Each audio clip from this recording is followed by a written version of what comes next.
आज यवतमाळमध्ये लाडकी बहीण योजनेचा वचनपूर्ती मेळावा जो आहे तो या ठिकाणी पार पडणार आणि त्या मेळाव्यासाठी राज्याचे मुख्यमंत्री आणि दोन्ही उपमुख्यमंत्री या ठिकाणी आपल्यासोबत बोलण्यासाठी जिल्ह्याचे पालकमंत्री संजय राठोड आहेत। भाऊ, एक वचनपूर्ती लाडकी बहीण योजनेच्या संदर्भाने मेळावा होत आहे, काय नेमकं स्वरूप या कार्यक्रमात असणार आहे? पूर्ण राज्यामध्ये लाडकी बहीण या योजनेच्या माध्यमातून खरं तर आमच्या माता भगिनींच्या चेहऱ्यावर आनंद आणि उत्साह या ठिकाणी पाहायला मिळतो आहे। खरं तर आज यवतमाळ जिल्ह्यामध्ये 4,68,000 आमच्या माता भगिनींनी अर्ज केला होता। त्याच्यातल्या 4,60,000 भगिनींच्या खात्यामध्ये रक्षाबंधनाच्या पूर्वी या ठिकाणी ओवाळणी म्हणून माननीय मुख्यमंत्र्यांनी जसा शब्द दिला होता त्याप्रमाणे खात्यात पैसे आले आणि त्याच्यामुळे उत्साह आहे। आणि आज माननीय मुख्यमंत्री यवतमाळ जिल्ह्यामध्ये आमच्या सर्व लाडक्या बहिणींना भेटायसाठी येत आहे। आमच्या लाडक्या बहिणीसुद्धा या निमित्तानं त्यांना राखी बांधणार आहे आणि अतिशय उत्साहामध्ये या ठिकाणी आज वातावरण जिल्ह्यामध्ये आहे। खरं तर सर्वसामान्याचं सरकार म्हणून या ठिकाणी आज शेतकरी असेल, शेतमजूर असेल, सर्वसामान्य माणसं असेल, याच्यामध्ये याच्या हिताचे निर्णय माननीय मुख्यमंत्र्यांनी आणि मंत्रिमंडळाने घेतले आहे आणि त्याच्यामुळे एक महाराष्ट्रामध्ये अतिशय उत्साहाचं वातावरण आहे। आज मुख्यमंत्री या ठिकाणी येत आहेत आणि महाविकास आघाडीचा राज्य बंद होतो, मात्र कोर्टाने त्यांच्या बंदला जे आहे ते फटकारलेलं आहे आणि नेते जे आहेत ते निषेध आंदोलन या ठिकाणी करणार आहे बदलापूर घटनेच्या विरोधात। कोणत्याही गोष्टीसाठी राजकारण करणं हा तर आता विरोधी पक्षाचा खऱ्या अर्थानं प्रयत्न सातत्यानं पाहायला मिळतो आणि लोक हे जाणतात।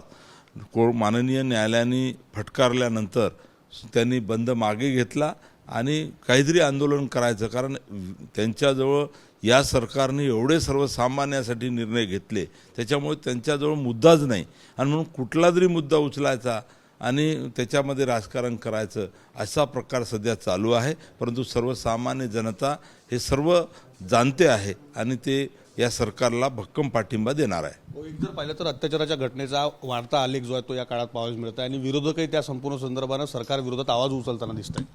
अजिबात मी या मताशी सहमत नाही, कारण अनेक काळामध्ये जर आपण पाहिलं की अनेक सरकार या महाराष्ट्रात होऊन गेली, आताचंही सरकार आहे आणि सातत्यानं ह्या घटना अशा पद्धतीच्या घटनाला कोणी याच्याबद्दल याला खऱ्या अर्थानं समर्थन करणार नाही। विकृत घटना आहे आणि विकृत घटनेमध्ये जो काही दोषी आहे, आरोपी आहे, त्याला कडक शिक्षा झाली पाहिजे, हीच भूमिका खऱ्या अर्थानं सर्वांची राहिली पाहिजे।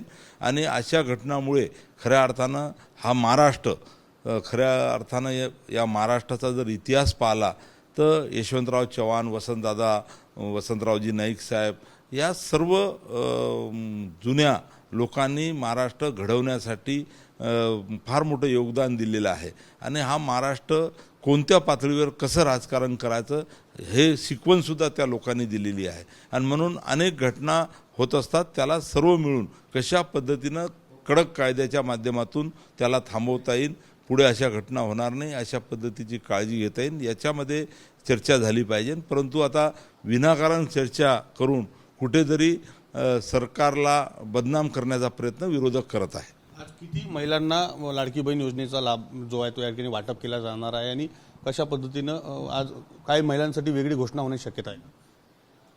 माननीय मुख्यमंत्र्यांनी आणि या सरकारमध्ये सर्व मंत्रिमंडळाने अनेक आमच्या माता भगिनींसाठी याच्यापूर्वी चांगल्या योजना जाहीर केलेल्या आहेत। जसं अर्ध्या तिकिटीवर एस टीमध्ये मोफत प्रवास, त्याच्यानंतर लेक लाडकी असेल, त्याच्यानंतर आता आमच्या महिलांना वर्षभरात 3 सिलेंडर मोफत देण्याचं हे असेल आणि जवळपास 4,68,000 महिलांनी ॲपच्या माध्यमातून या ठिकाणी अर्ज केले होते। त्याच्यातल्या जवळपास 4,60,000 महिलांना या ठिकाणी लाभला पात्र ठरलेले आहेत आणि टप्प्याटप्प्याने त्यांच्या खात्यामध्ये या ठिकाणी पैसा जात आहे। म्हणे माननीय मुख्यमंत्र्यांनी भाऊबीजी खऱ्या अर्थानं रक्षाबंधनाच्या पूर्वी मी ओवाळणी देईन अशा पद्धतीचा जो शब्द दिला होता त्या शब्दानुसार माननीय मुख्यमंत्र्यांनी त्यांचा शब्द पाळलेला आहे। त्याच्यामुळे आमच्या सर्व बहिणींचा विश्वास माननीय मुख्यमंत्र्यांवर आहे आणि त्या अतिशय उत्साहात आहे। निश्चित यवतमाळ जिल्ह्यातील बहिणींची वचनपूर्ती जी आहे ती आज या निमित्तानं होत आहे, त्यामुळे आज या संपूर्ण कार्यक्रमाला मुख्यमंत्री जे आहेत त्या ठिकाणी उपस्थित सांगितलं. कॅमेरामन कल्पेश हडकरसह विवेक गावंडे, TV9 मराठी, यवतमाळ.